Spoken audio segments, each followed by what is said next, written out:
Hello students, I'm going to see if I can show you how to make this viewfinder that will help you figure out which part of a scene you're going to be doing when you choose your landscape.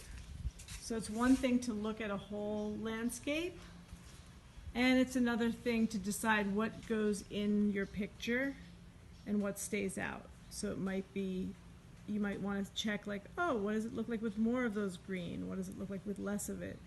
Oh, maybe I should get some further, deeper back space with that building back there. That's how you use this viewfinder. So to make it, you will need a piece of paper.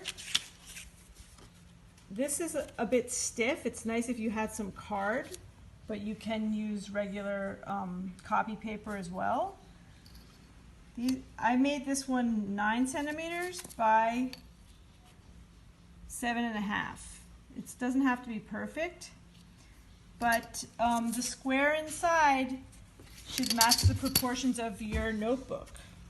So I've made that measurement for you, and it's 2 by 3 or